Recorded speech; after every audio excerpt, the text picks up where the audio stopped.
Hi, Sharon. I just wanted Hi, how are you? Good. How are you? Good, thank you. Good. I just want to talk a little book. You know about a little bit, pardon me. You know about One Good Book. And I wanted to ask you, because I know you well as a volunteer for a couple of our programs. I know you're really engaged in literacy.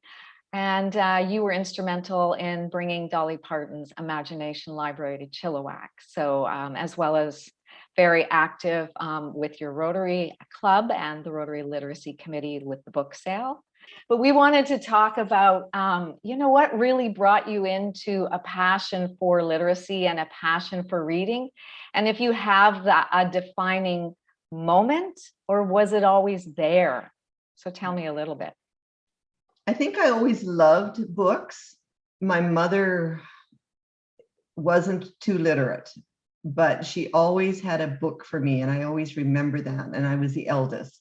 And I would get books from teachers when I went to school and neighbors. I had my first grade teacher loved reading, and she really promoted it. And one of the books that she lent me, I was about 6 or 7 when I first saw it, but I didn't really read it until I was about 9. So we're talking 6 decades ago. And of course, I had read it since. I read it as a teenager as well. So it was the first book I think I picked up more than once. So I guess the first one that really sticks in my mind is Black Beauty, because I always had a love for animals. And if I saw a dog that had been hit, or an animal that had, was sick or something like that, I would cry.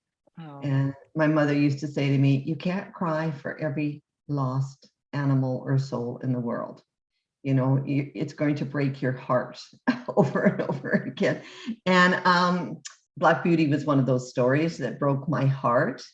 But being the optimist and a romantic, of course, the ending was wonderful, because he's taken in by a kind family again. Starts out with a kind family, has quite the journey through cruel owners, which seems to get worse and worse, and then ends up retiring, I guess, and having a good old age, where I am now, where I'm heading into. So it sounds like Black Beauty to me when I'm hearing you talk about it.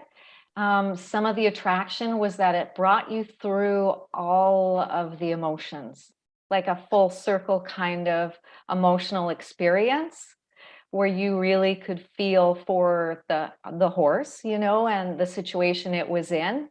And a lot of passion, compassion, and then happiness. Yes, definitely. And a little neighbor girl who had much more money than we did, she had a pony.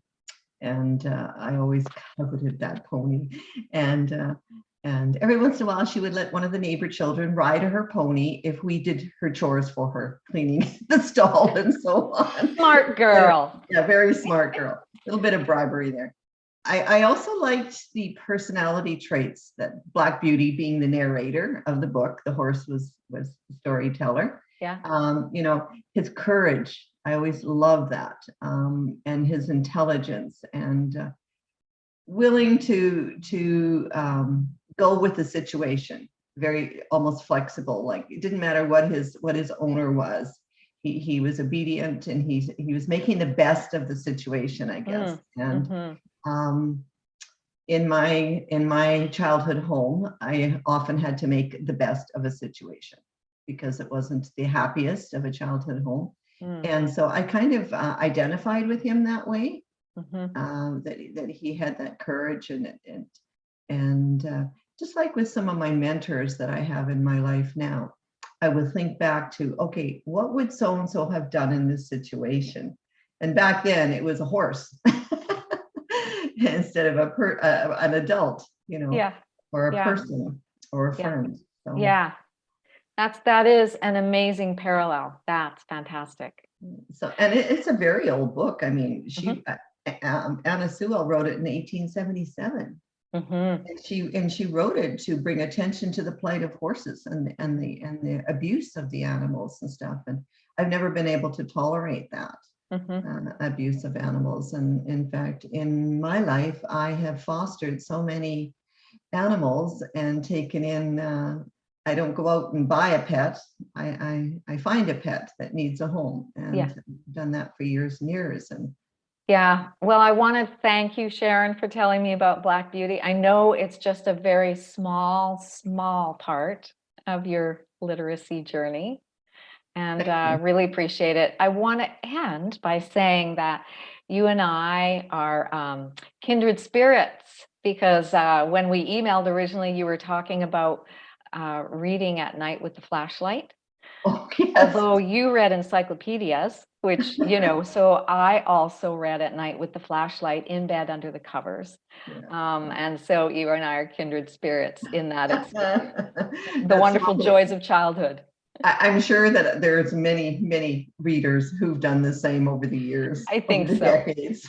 Yes. Well, thank you for this opportunity. It was wonderful to bring Black Beauty back into my life.